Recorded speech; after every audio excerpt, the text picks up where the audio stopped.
Reverendíssimo Frei Marcelo Aquino, Reverendíssima Priora, queridos irmãos terceiros, queridos irmãos e irmãs aqui presentes, estamos nesses dias celebrando a novena em honra da bem-aventurada Virgem Maria do Monte Carmelo, mãe dos carmelitas. Mas ela é mãe dos carmelitas porque é mãe de Deus.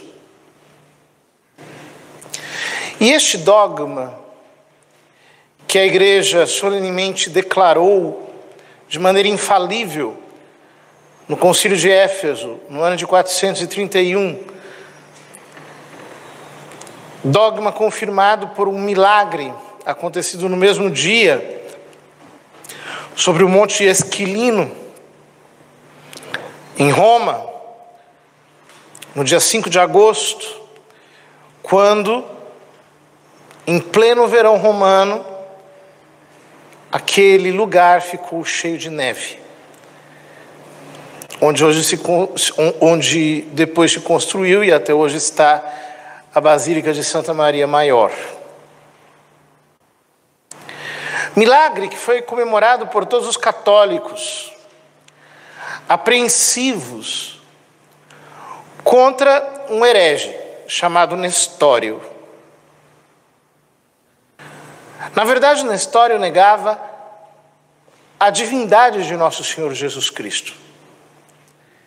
Ele dizia que Cristo era apenas um homem e por isso Maria Santíssima não podia ser chamada de Mãe de Deus, Theotokos, mas apenas Mãe de Cristo, Christotokos.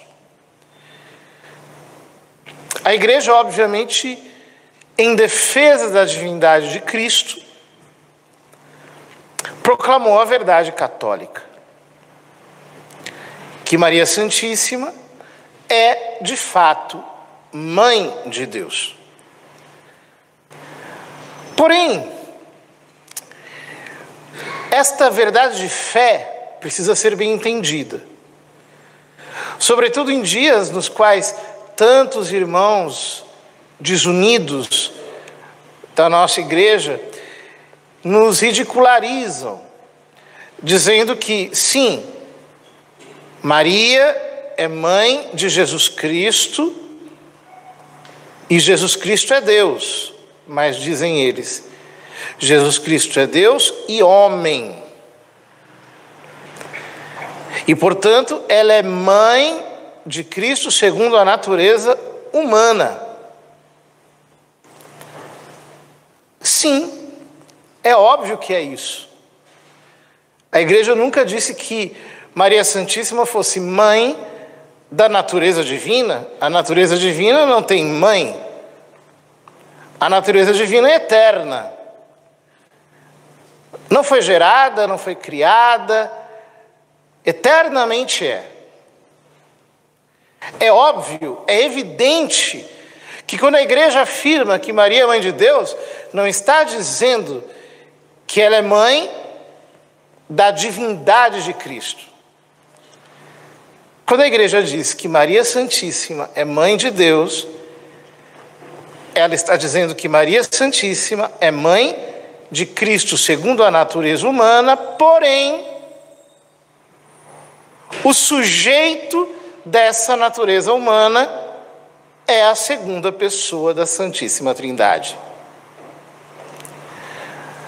A natureza humana em Cristo não está dissociada da sua pessoa. Não é que Cristo seja uma pessoa humana, não é. Ele é uma pessoa divina. É a segunda pessoa da Santíssima Trindade. E se assim não fosse, se em Cristo houvesse duas pessoas, ou se ele fosse tão somente uma pessoa humana, ele não poderia ser o nosso Redentor. Porque um homem jamais poderia reparar o pecado, que por definição é infinito. porque assume as dimensões de Deus. Ora, exatamente porque o Verbo se fez carne, ele quis ter uma mãe. E disso a Escritura nos fala desde as primeiras palavras do livro do Gênesis. Nós, católicos, interpretamos todo o Velho Testamento de maneira alegórica, como alegoria de Cristo. E, portanto, quando, ainda no paraíso, Deus diz à serpente: Inimicitas ponam inter te et mulierem, inter semen tuum et semen illum. Porém, inimizade entre ti e a mulher, entre a tua semente e a dela. Esta semente se entende tanto em sentido singular, ou seja, Cristo, quanto em sentido plural, ou seja, a igreja. Ora, se a inimizade que Deus colocou entre a mulher e o demônio é também entre o seu descendente e o dela, de tal modo que continua Deus no Éden: ela te esmagará a cabeça e tu lhe ferirás o calcanhar. A promessa, desde o início da história, alcança os dias mesmos da encarnação. Os profetas disso falaram abundantemente.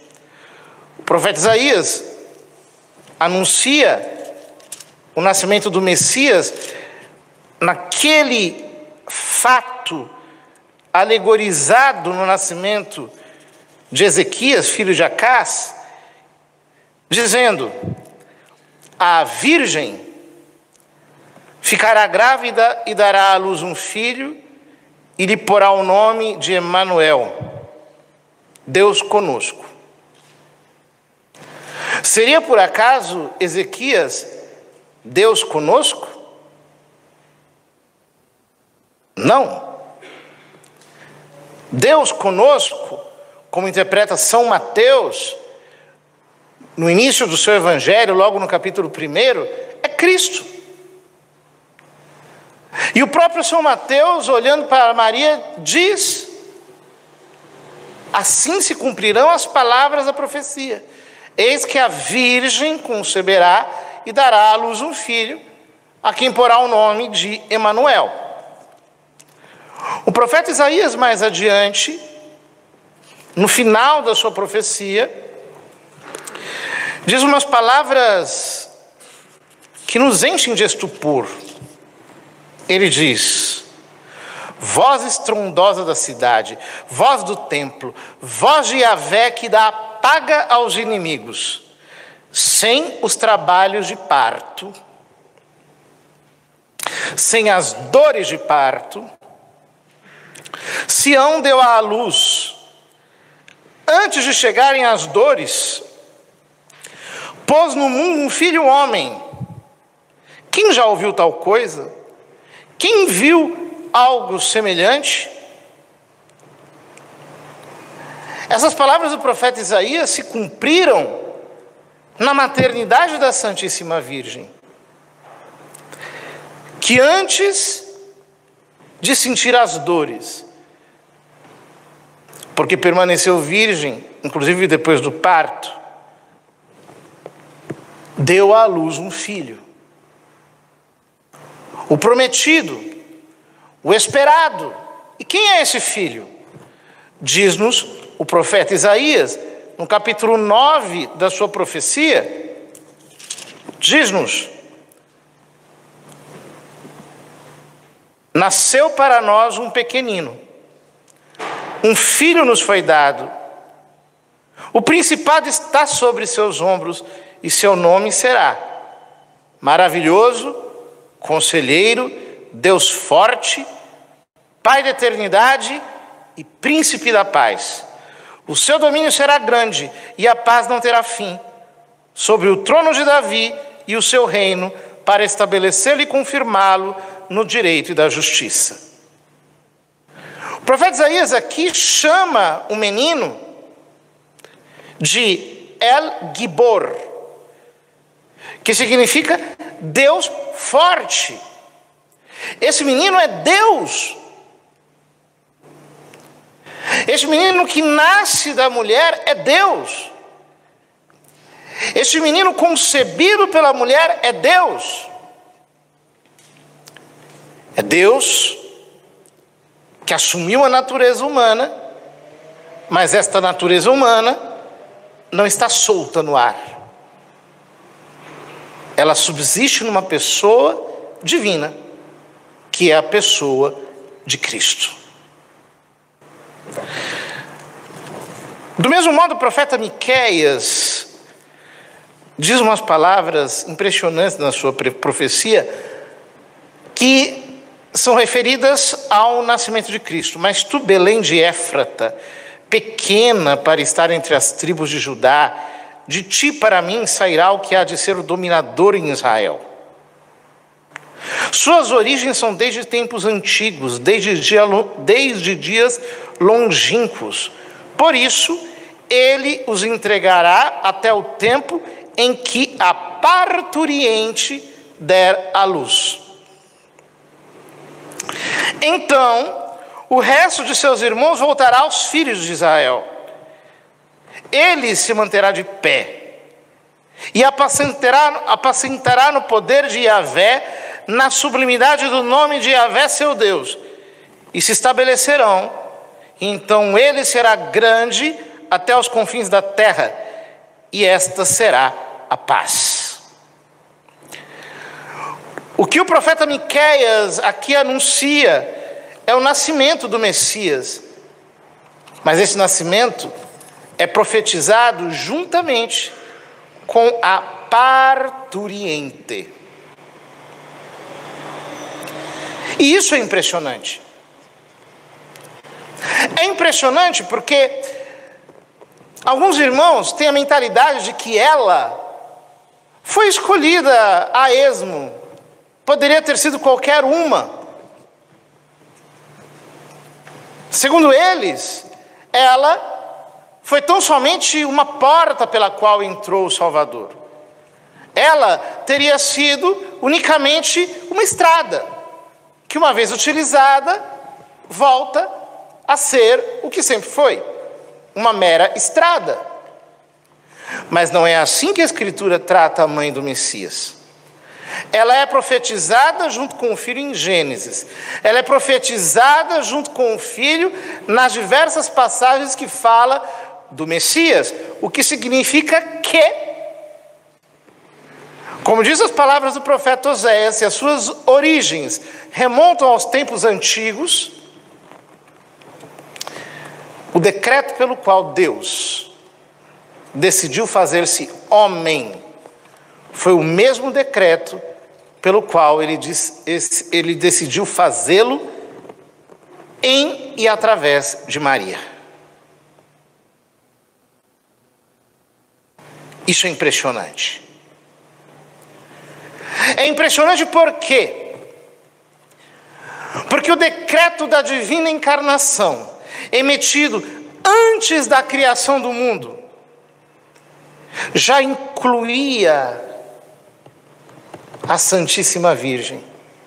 E se o mundo inteiro foi criado em vista de Cristo, e se Deus criou o mundo permitindo que pela liberdade os anjos e os homens prevaricassem contra ele e caíssem no pecado, simplesmente pelo fato de que é melhor tirar um bem de um mal do que o bem do bem, e portanto corresponde mais à santidade, à onipotência de Deus, à sua sabedoria, extrair o bem da redenção do mal do pecado.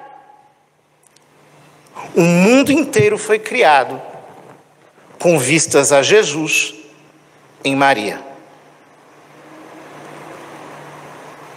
É por isso que nós, no ofício de Nossa Senhora, dizemos: Deus vos criou ab eterno, para a mãe do Verbo, pelo qual criou. O que essa estrofe do ofício de Nossa Senhora, o ofício da Imaculada Conceição, nos está mostrando é que desde a eternidade ela está ligada à divina encarnação, embora ela não seja eterna, ela tenha sido criada num determinado momento, ela foi criada para ser mãe de Deus, para ser a doadora da humanidade santíssima, pela qual nos seria dada a salvação. Esta é a sua identidade, esta é a sua natureza, esta é a sua dignidade, a sua excelência, a sua sublimidade. Ela foi decretada antes de todos os séculos, mãe de Deus e criada para essa finalidade. Portanto, todos nós devemos olhar para Maria Santíssima com uma grande admiração. Se Deus quis associá-la à sua obra de redenção de uma maneira tão íntima, de tal modo a não usá-la apenas como um pedágio, mas pelo contrário, criando-a para essa dignidade sublime, quanto nós não devemos honrá-la, quanto nós não devemos admirar-nos diante da grandeza que ela tem. A igreja chama de Deípara, é um nome forte. Deípara significa a parturiente de Deus, aquela que deu à luz o Verbo encarnado. Todos nós devemos olhar para ela com essa admiração. Ninguém está mais associado a Cristo do que ela. Ninguém está mais unido a Cristo do que ela. Não há maior espécie de união, de comunhão entre duas vidas do que a que existe entre Jesus e Maria. Notem que os próprios rabinos de Israel falavam disso, interpretando esses textos que nós lemos agora há pouco no Velho Testamento. Por exemplo, trechos do Talmud. Antes que a angústia chegue a ela, ela será libertada. E antes que o abalo venha sobre ela, como as dores de uma mulher em trabalho de parto, seu rei será revelado. Quem já ouviu falar de tal coisa? Quem já viu tais coisas? Estão falando da mãe do Messias. Outro rabino, o santo, bendito seja, estava criando a luz do Messias assim. Antes de dar à luz, ela deu à luz. Antes do último que escraviza Israel nascer, o primeiro Redentor nasceu. Referindo-se ao milagre desse nascimento virginal. Outro rabino: neste mundo uma mulher dá à luz filhos com dor, mas do tempo vindouro vejo que está escrito: antes que ela dê à luz, ela terá dado à luz. Antes que venha a sua dor, ela terá dado à luz um filho varão. Ou seja, olhando para o Messias, os rabinos em Israel olhavam para a sua mãe, interpretando a profecia de Miqueias. E tu, ó Belém de Éfrata, de ti sairá diante de mim o Messias para exercer domínio sobre Israel, cujo nome foi mencionado desde os tempos antigos, Então eles serão entregues no tempo em que a parturiente der à luz.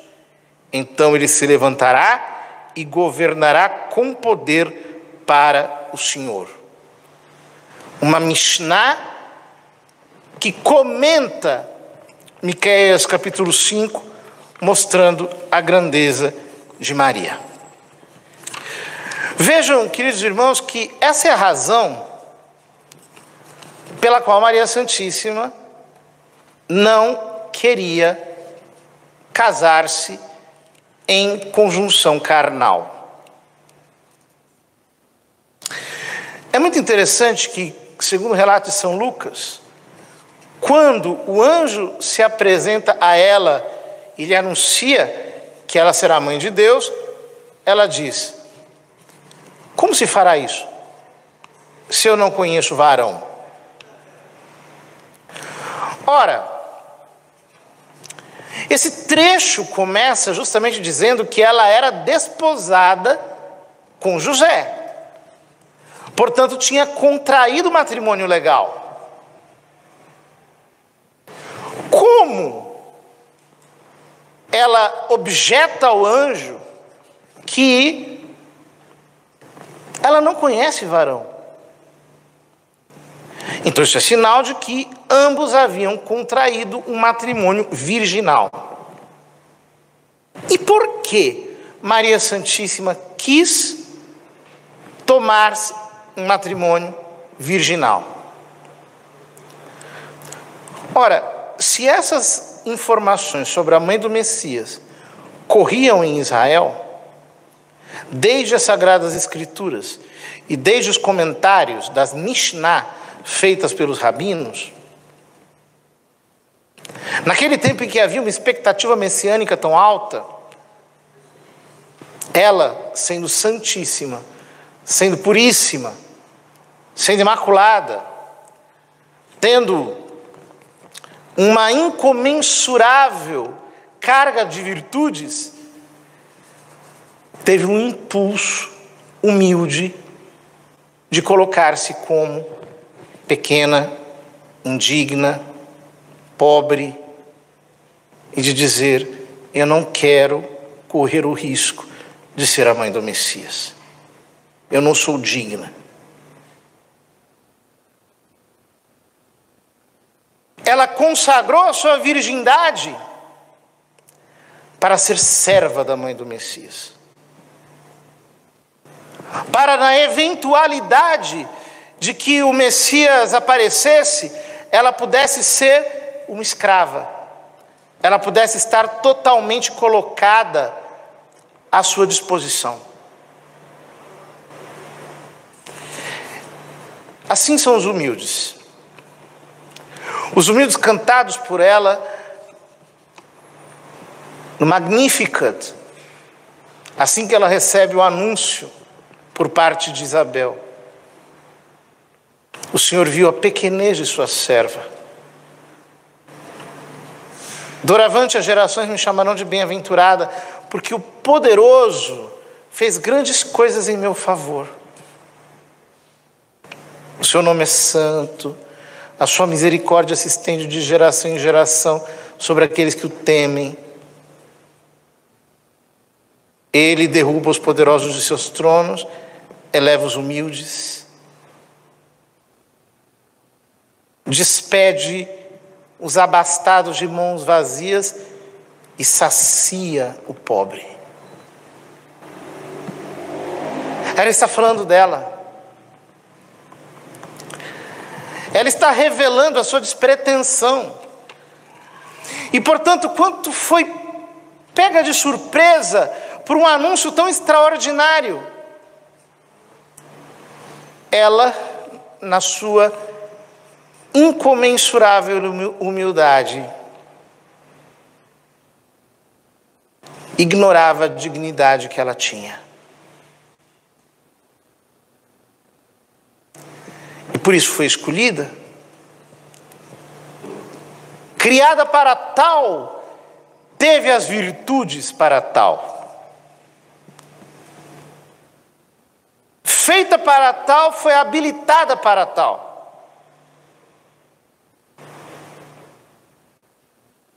E se quem se eleva será humilhado, mas quem se humilha será elevado, O abismo da humildade de Maria a fez tocar as alturas do céu. E Deus se fez carne em suas entranhas. Porém, essa maternidade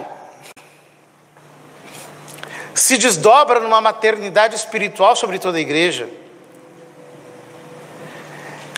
E se, para dar à luz Cristo, como dizem as profecias, ela não teve as dores de parto, ao contrário, para dar a origem à igreja, ela foi acometida pelas piores e mais lancinantes dores.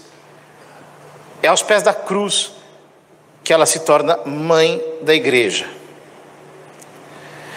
É no meio daquela dor atroz que ela escuta aquelas palavras: mulher. E ele a chama de mulher ecoando o proto-evangelho de Gênesis. Porém, inimizade entre ti e a mulher, entre a tua descendência e a dela. Ela te esmagará a cabeça e tu lhe ferirás o calcanhar. Mulher, eis o teu filho. Graças ao meu sacrifício, graças à minha imolação, graças ao holocausto da minha oferta de justiça e santidade ao Pai, eis o teu filho. Como ela está associada à obra redentora de Cristo, aqueles que ele redime e incorpora nele são feitos filhos dela, porque irmãos dele. É São Paulo que diz que ele é o primogênito de muitos irmãos e que, portanto, ele, nosso Redentor, nos gerou pelo seu sacrifício, dando-nos a sua vida, mas ao mesmo tempo, incorporando-nos nele, fez-nos filhos dela. Ora, queridos irmãos, entre as dores da cruz, a Virgem Santíssima continua a formar Cristo entre dores de parto. É o livro do Apocalipse que nos diz, quando nos revela que apareceu um grande sinal no céu, uma mulher vestida de sol, tendo a lua debaixo dos pés, sobre a cabeça uma coroa de 12 estrelas, estava grávida e gritava de dor, atormentada pelo trabalho do parto. Então aparece o demônio, perseguindo a mulher, pronto para devorar seu filho, logo que ela o desse à luz. E ela deu à luz um filho varão, que veio para governar todas as nações com cetro de ferro. Mas o filho foi arrebatado para junto de Deus e do seu trono. A mulher fugiu para o deserto, onde Deus lhe tinha preparado um lugar para que ali fosse alimentada durante 1260 dias.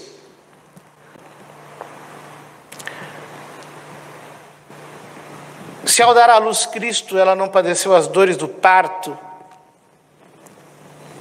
ao dar à luz a igreja, ela não cessa de sentir essas dores. Ela vai para o deserto. O deserto é onde Deus formou o povo de Israel. O deserto é o lugar onde os israelitas receberam os mandamentos, receberam a lei de Deus. E é no deserto que ela nos diz, como disse aos discípulos em Caná: fazei tudo o que ele vos disser. Obedecei os mandamentos. Segui a voz do meu filho.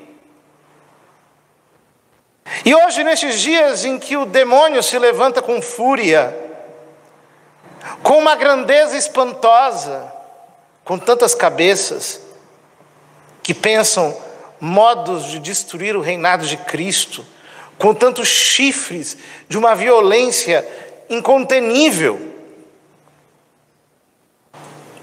Nesses dias, mais do que nunca, nesses dias de apostasia, nesses dias de infidelidade, nesses dias em que se propagam as piores blasfêmias, em que os homens ímpios são postos na cabeça dos povos, todos nós devemos entender que ela está conosco neste deserto.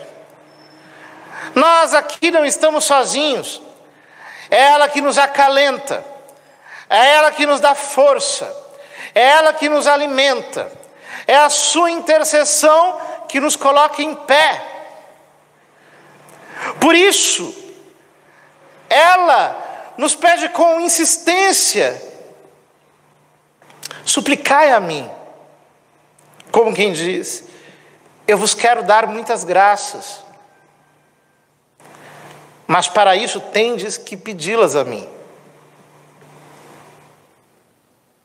Rezai o terço, disse ela. Implorai ao meu coração imaculado. Consagrai-vos a mim. A primeira ordem mariana da história foi a ordem carmelita. O humilde hábito marrom que todos nós usamos é um símbolo da nossa total consagração à Santíssima Virgem, através de uma vida austera, de uma vida feita de sacrifícios, renúncias, para que nós não sejamos seduzidos pelo dragão deste mundo. Queridos irmãos, sejamos de Maria. Entreguemo-nos inteiramente a ela. Consagremo-nos. Mais do que nunca estejamos dependentes dela. Porque assim estaremos mais intimamente unidos a Cristo, como nunca estivemos tanto.